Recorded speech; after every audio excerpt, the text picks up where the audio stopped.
Who can I blame for Klay's injury?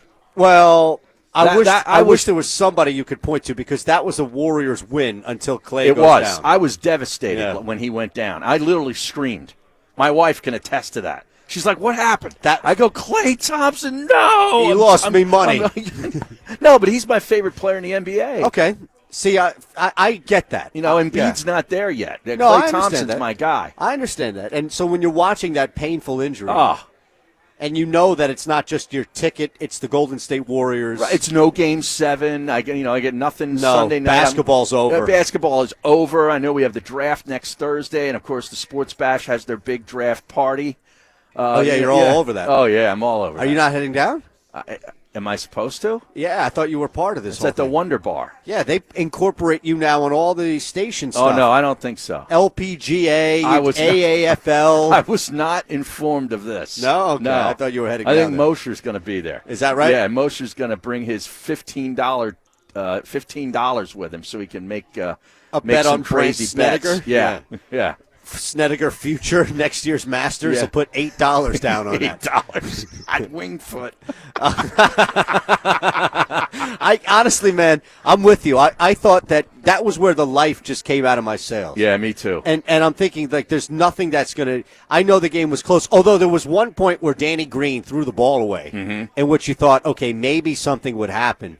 But once Klay goes, the guy hits 30 points. He tells Kerr, I need 2 minutes, and then I'll be back in on a torn ACL. Right. I don't care what people say about the Raptors or asterisk, all that nonsense. The Warriors played their asses off. They did, man. They had the heart of a champion. They didn't lie down. I mean, you have to kill them. Yeah. You really do. You're right. You either have to kill them or the whole roster has to, like, break a leg or tear a ligament. It's unbelievable. It's true. You're right, though. I mean, the fight in that group was incredible. And at one point, you see the crazy lineups that Kerr had to go to on the court at some time? Yeah. Like guys that had never played on the court together as a five or on there in a closeout game. In an NBA Finals. Against the Raptors, who had the second best record in the NBA. And we're playing for the first time really in the playoffs. I guess you can count Milwaukee. But for the first 2 rounds, they did not look like the regular season Raptors. And then all of a sudden they did. Yeah. And that's how good Toronto really is because we're used to the opposite. And this kind of feeds into Kyle Lowry and that storyline. He was tremendous last night. And what a game to be tremendous in. The closeout for coming off that brick that Draymond touched. Siakam was great. And this is the thing. Toronto, I think for the first time that we saw them, really was able to put that thing together in a way that they look different than even in the regular season. But we're used to the opposite, right? We're used to a great regular season and then them falling apart. Not a great regular season and then taking that to another level. Get better. Yeah. Raise your level. They did. Yeah, they did. Van Vliet, how about that guy? The guy has a kid. Next thing you know, he turns into... fill in the blank. He Oscar couldn't Robertson. hit water from a boat against the Sixers. No. And then all of a sudden, he had a like kid. you said, his wife, has the baby. Everybody's okay. Right. And it was like this giant weight off of his back, and he turned into a player. That guy, he was never even drafted. He was the last guy to make the team. They don't have one lottery pick on that team. No, the highest draft pick was Kawhi through he wasn't even drafted by San Antonio. No, trade. Indiana, I think, drafted him and traded him immediately to San Antonio. Right. He was like the 15th pick. That's the highest draft pick on the team. It's crazy. There's nothing, though. Like, let's look at this. There really is nothing, though, that you can point to and say is sustainable or is some blueprint. Like, I wouldn't want my team to follow the line of Toronto. No, but it just shows you that there are other ways to do this. Yeah. You know what I mean? You're right. That general manager, and I know he does get a lot of props in and around the league. He is phenomenal. I mean, to put that team to getting Gasol, you know what I mean, during the season. Did you see Masai Ujiri trying to get on the floor last night? No, I saw him up on the dais when they were doing the trophy thing. He had a little mic time. Apparently, he got the wrong credential and was being prevented from getting on the floor. Is that right? And shoved the deputy. And NBC Sports Bay Area put out a tweet. According to the sheriff's department, an executive of Toronto allegedly shoved a deputy. Is he not allowed back in the building before they implode it? Yeah, you know exactly what I mean? right. And he's got an 8-day ban. Actually, that minority owner has claim to the new building. His banning goes away when they implode the Oracle Arena. True. That's what I'm going to fight for him. Well, now Ujiri's got a ban there too, right? So they both have a ban that's going to last 2 months. Right. And he finally gets in. Like, Kyle Lowry had to grab him and pull him from the stands onto the floor. Is that right? So that they could give this hug. And it's just hilarious because I'm trying to think of whatever. It was like watching Mr. Bean. Do you know that show, that actor, Rowan Atkinson, Mr. Bean? Yes, I know who he is. Like the British cop where he's silent, but he's always making these faces. Weird facial faces. He's in a lot of movies, too. He is in a couple of movies. Yeah. So Masai's making these faces because it's so awkward of him just being pulled around, like shoved by the deputy. Mm-hmm. It's hilarious. To be captured in this moment of elation where you're winning something on the road floor. Well, even so, the end of the game, the very end of the game, was awkward, wasn't it? Where they issued the technical foul because Golden State didn't have the timeout. They called a timeout. Pulled a Chris Webber, but it wasn't really. Why didn't they just let the 9/10 of the second just run off the clock? Because Seriously, and let them celebrate. They had to go to the free throw line, then they had to inbound the ball. It was a pain in the ass. It's over. Yeah, they added way too much. Yes. Right? I agree with you. Yeah. They added way too much. At that point, the game was over. And that's why I don't fault.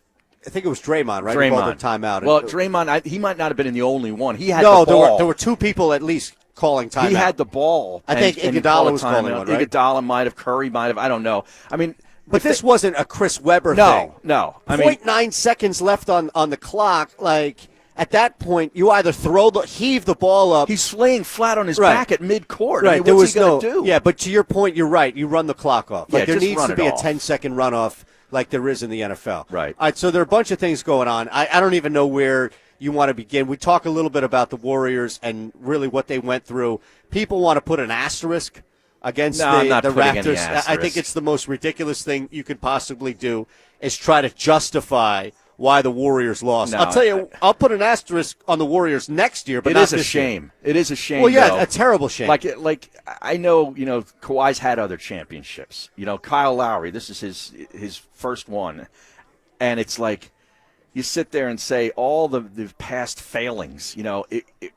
I'm sure part of him is sitting there saying, you know what, I love this ring, I love the fact that we have a parade and we have a trophy, but I kind of wish we could have done it with them not having everybody get hurt. You know what I mean? Like to really slay the dragon. You know what I mean? Like the Warriors, you were just. I mean, Cousins was hurt. In the series, Looney was hurt. Right. They had so many injuries. Right. Everybody went down. How many minutes did KD play? 10, 12? 11 minutes, something like that. Maybe, yeah. I think he had 11 points in 12 minutes. Right. So 12 minutes of 6 games. Not good. Yet, arguably the best player in the NBA was available to him. You know what I mean? Here's the thing. I don't think that it automatically assumes the Raptors lose, but it clearly changes the dynamic of the series. I think there's definitely a Game 7. Absolutely, there's a Game 7, and you don't know what happened. And that has nothing to do with KD. Just Klay being on the court. He was having just an unbelievable night. Yeah, I'm with you on that. And that's, I think, the most deflating part of the entire series is. And the bigger picture is the injury, but the micro would be Klay going down, right? Mm-hmm. That's the most deflating part of the series because you know that Klay Thompson healthy doesn't assume that they win the series, but it sure as hell pushes it to Game 7. Yes. And at Game 7, it really was a coin toss. Yeah. If you had a healthy Klay going into that game in which they won, you had a legit coin toss. Mm-hmm. Crazy. Yeah. Crazy. It was a great series. I'm really upset. I was really into it. I'm disappointed, man, that this thing is done. I know, me too. Honestly, I'm disappointed because let's make the NBA Finals 9-game series. Well, did you see what happened immediately following the game? 12 minutes following the game, Woj comes out with his own bomb, saying that the Washington Wizards are set to offer Masai Jerry. Yeah. 6 years, $60 million to come down to the nation's capital and turn things around. Wow. And I don't mean as far as like any economic thing. I mean with the Wizards. Mm-hmm. The Wizards. Now, I don't know if that's going to be a reality. The guy in Toronto came out and said, Ujiri's got everything he needs. Mm-hmm. I don't think he's going to leave. But pretty crazy that at that point, 12, like they had that deal ready to go. What does he make in Toronto? Do we know? I don't know what he makes in Toronto, but I can tell you that $660. Yeah. is a lot. That's a ton. Yeah. I mean, that's like Nick Saban money. No, that's what I'm saying. You know like what I mean? what was Phil Jackson making? $5.12, right? I think it was the same amount of money. 5 years, $12 million per. Yes. Is that what you're saying? Okay. Yeah. Well, that guy had, 10, 11 rings, right? Correct. Size got one. Well, that's the difference. Yeah, 10, 11 versus 1. Yeah. But I think just as far as the deal that was struck, it was like that's what you would have to get Phil Jackson, and that's what I'm saying the magnitude is for this. Is there any other general manager making anywhere near that? I don't know. If Buford? they are, it's a pretty big secret. What's Buford making? I don't know. In San Antonio? Yeah. I don't know. What's Pat Riley making?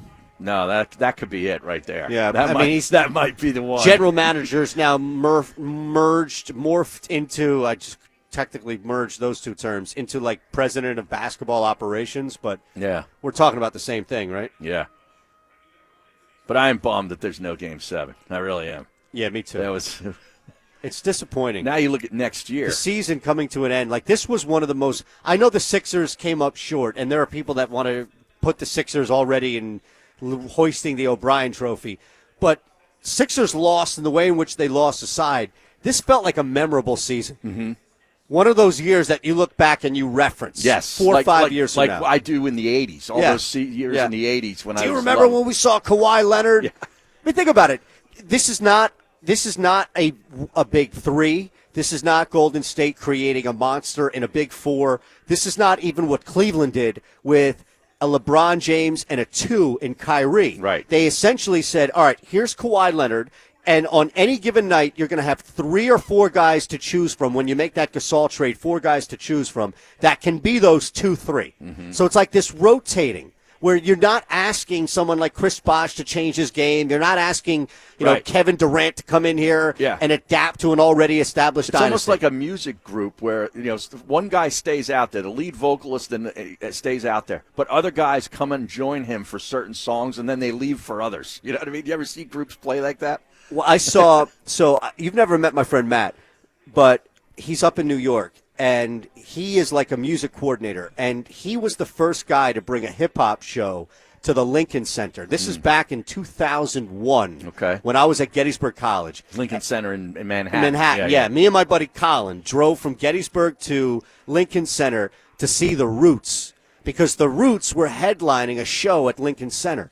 We get there, and this old couple had no idea, because, if you're part of the club, you get these weekly tickets, and they get everything. And they were walking out. We got them face value. Mm-hmm. Bottom line, we got great tickets, face value. They didn't know what they were giving up. But to your point about have I ever seen that, the Roots were out there for, 3.5 hours. Yeah. This is like 01, so think this is a long time ago. Jay-Z, Cool G Rap, all these, Pharoah Monch, who we played at the beginning of the show, all these different people came out and did sets while Black Thought and the Roots were out there for the entire time. Right. So Black Thought was doing like backup vocals for Jay-Z. It's like The Last Waltz with the band. Yeah, they're perfect. on the stage. How long is that movie? 4 hours? 1976, I think that was 75, 76. It's like a 3-hour, movie. Right. And Neil Young will come out. They're all out there. Bob Dylan will come out. Then Eric Clapton comes out. It's amazing, isn't it? Yeah. I think what you see is this strategy that paid off exponentially that I don't think will be duplicated. Like, when there's no more risk with Kawhi Leonard. Here we go. Josh did some research on GMs. Boy, a lot of these guys make a ton of money. I had no idea. Neil Olshey makes $6.5 million. Now, per year. Where is he? Portland. At? Portland. Okay. Bob Myers, that's the guy in Golden State. He makes $8 million. R.C. Buford, you asked about him. He makes minimum of $9 million. It says, and Pat Riley. You guessed it. Makes the minimum of $11 million per year with incentive escalators. Look at that, the man. Look at that. That man knows what he's doing. Dude. I tell you, nobody works that greases the system. And he is so slick, even at this age, man. Yep. All right, I got a bunch of texts that have now popped. We're working on. See, we're live in South Philadelphia, Racing Sportsbook, so we've got the wireless working. We're connected now. We got all the issues out of the way. The doors are open. People are hanging out, placing some bets. They were waiting out front today when I rolled up. I love it.